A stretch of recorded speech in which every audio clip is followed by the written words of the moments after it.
Hello and welcome to Burst the Bubble UK, a podcast which aims to burst bubbles between different ethnic communities and promote interfaith conversations. We're very lucky today to be joined by Mamataj, a civil servant, an environmental activist, and an alumni and volunteer at Mentorwise, and Mr Dean Shannon, a religious studies teacher at Yavna College and a rabbi in training. Um, so the first thing that I want to talk about is that in both Hebrew and in Arabic, the word for charity is sadaqah or along those lines. So, what sort of role does charity play in your daily life, in your religious life? What is the role of charity? So, in Islam, one of the five pillars of faith is to give to charity. And the way this takes its formation is in the form of zakat, which is a yearly sort of tax that you pay off your earnings and your assets and wealth for that year. And then that goes to charity afterwards. Um, that's compulsory on every person who is Muslim. Beyond that, we have sadaqah, which is optional forms of giving to charity. And these are small things and big things that you can do throughout your daily life, and also like dedicate some time to every year or as and when you can. I think Islam makes it quite easy to do this. So smiling at another person is a form of charity. Giving thanks could be a form of charity. You know, showing that you're grateful to someone, to your parents, or to your teacher. It's a religion, much like many others, which recognizes that you should be quite self-aware and conscientious of what other people give to you and what the world and the environment gives to us, and how we can give back, even if that is to just give thanks. So the simple act of smiling being a form of charity, I think, is quite telling in how important charity is to Islam. Not just that you have so many benefits from it yourself, but like, you know, smiling at another person or thanking another person. There's so many benefits that it has on their well-being, and just feeling appreciated. In my own personal life, it's quite important because I feel like I'd get really sad if I didn't have like things to do, like things to work towards in terms of making this world sort of a better place, more than it is now. And if we take that in the like environmental angle or space at the moment, you know, the thought that we're getting closer and closer to 12 to extinction in 12 years, or that we're seeing horrible fires right now. You know, we have to do something. The earth was given to us for us to look after it, and you know, it could be seen as a form of charity, it could be seen as a form of volunteering, but it's in fact guardianship, and like, you know, where it's upon us as a responsibility to look after the earth and other people. Charity is just what it is called. All right, great. Very interesting. It's actually extremely similar, which I guess is the point of this question, to Judaism and our Jewish views, in that we also have this yearly salary that in Judaism the minimum really is meant to be is 10%. So you're meant to give 10% tzedakah, as we call it, to charity based on your income. And there's exceptions based if someone is extremely poor, but generally 10% of your income goes to charity. So like very similar to what you said. In addition to that, you also have other aspects of charity.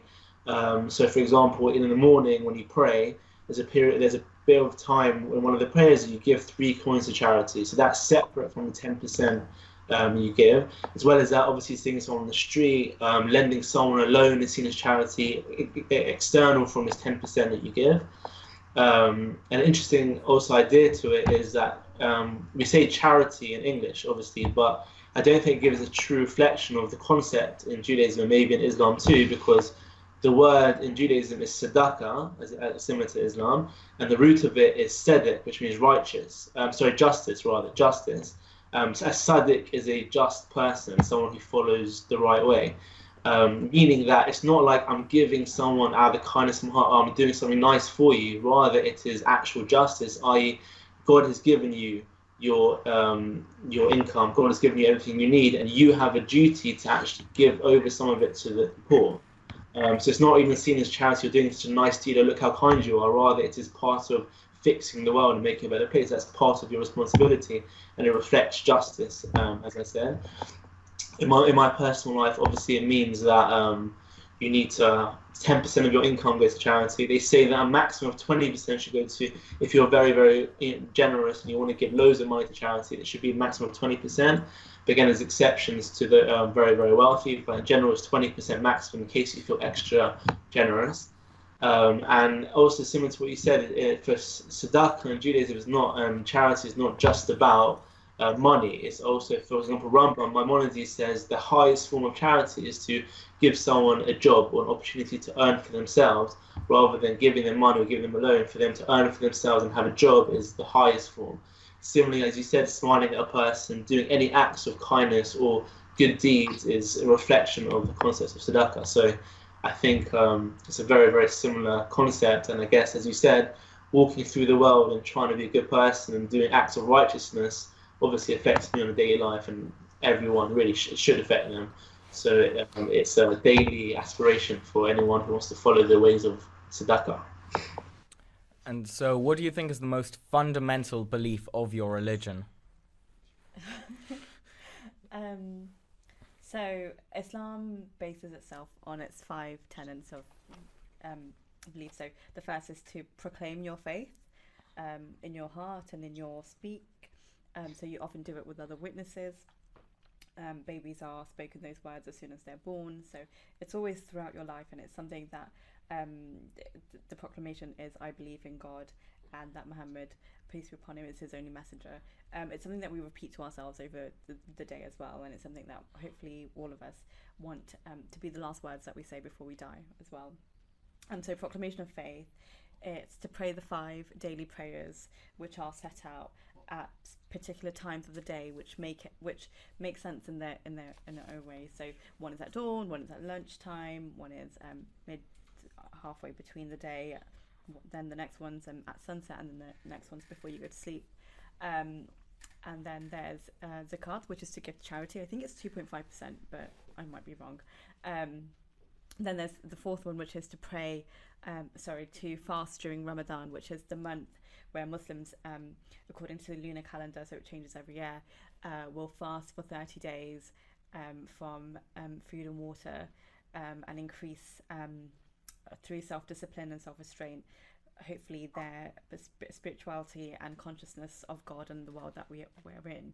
And the last one is, if you have the means and are able to perform the pilgrimage of Hajj, which is situated in Saudi Arabia. So these are the 5 principles that we try and live by, and they're 5 behaviors and actions that we strive to achieve as well.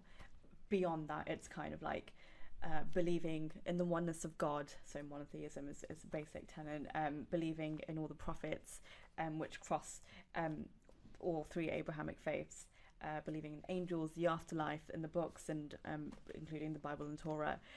So those are the purely basic things that we learn when we're kids, or when we revert or come to Islam as adults. Can I just ask you, am I correct that the proclamation of faith of one God is called the Shahada? Is that right? Shahada, yeah. Shahada. Yeah. So basically what I was going to say is, I mean, yeah, obviously there's lots of pillars of faith in some degree in Judaism, but I guess the number one absolute pillar is the idea of monotheism. And you have the Shahada, we have something called the Shema. And the Shema is basically our declaration there's only one God. It goes, Shema Yisrael, listen, Israel, Hashem Elokeinu, Hashem is God, Hashem Echad, Hashem is one.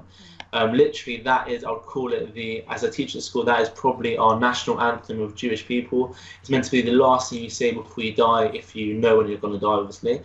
It's meant to be when you convert, if one chooses to convert to Judaism, then you'd say this verse. So this is, I'd say, the central core idea is monotheism. There's lots of other things, the Torah, the mitzvot, but I think the central idea that reflects the whole of Judaism is this idea that there is one power, one creator, the oneness of God, as you said. You call him Allah, we call him Hashem. the same thing, as far as I understand. It's exactly the same concept. Yeah, so evidently they're very similar religions, very similar sort of ideas at its core, even if sort of on the outlook it looks quite different. So on the general like outlook on how religion looks, what are the sort of what are the main religious practices in your daily life? How do they affect you, and what exactly are they? So, I mean, I can only speak from my own experiences, but many will share similar. Prayer, so the 5 daily prayers that you strive to pray on time, and to pray fully, and to kind of be completely present as well. Lots of people use this time as a reminder to meditate and to be focused and or refocus themselves on what their intentions are and where they want the day to go and how they want to progress it. It's quite a nice, I think, solitary break from like real life. And if you feel like you're getting quite like away with the fairies, sometimes it's a good way to ground yourself. Having said that, as much as you can do it in solitude, I gain so much from congregational prayers. So if it's a Friday and I'm able to go to a Jummah prayer, which is the prayer every Friday, it's so magical to pray with other people and to just all act to the same bodily bodily movements and say the same things and just do that in unison. There's something so magical about it. And then being conscious and thankful to God every day is also something that I try and practice. And there's loads of more things that I should be doing or I could be doing that I would like to achieve that I'm not there yet. Yeah. Can I ask you, do in Islam, the women and men have the same obligation in prayer? So with the Jummah prayer, it's compulsory for men to pray in congregation. For women, it's not. They can pray at home. There's a huge problem around like public spaces of praying for women because years of patriarchal societies, decades and centuries of that have made it so that men are the priority and women are often a side thought and are given small spaces within like a massive, expansive faith area. So logistically, it can also be quite difficult for women to engage in public prayers or congregational prayers, which is a shame because I think they add a lot to your faith. Would it surprise you if I said that Judaism faces very similar problems for women? That surprise you? No. Societies, yeah. Yeah. So, was the question how does it affect your daily life? So what are the sort of main practices of your belief, and yes, or the ones that affect your daily life the most? I see. So similarly as well, we have 3 prayers a day in the morning, in the afternoon, in the evening. As similar as well, men, it's ideal that you pray in the minyan, which is 10 men, minimal 10 men. Women don't have to. Women generally are seen, they don't have to do time-bound commandments, which means, for example, because there's a morning prayer which that is bound by time, women in Judaism do not have to fulfill those time-bound commandments that has a limited period of time, but they can do if they wish to. So women do have to pray, but not the fixed 3 prayers a day, which men do. And they also don't have to attend the minyan, the 10-person congregational prayer.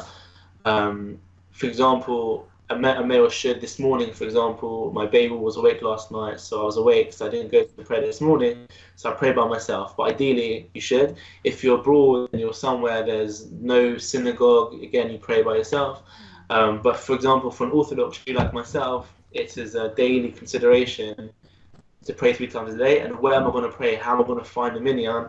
And it can be difficult. I guess another thing which makes us similar is kosher.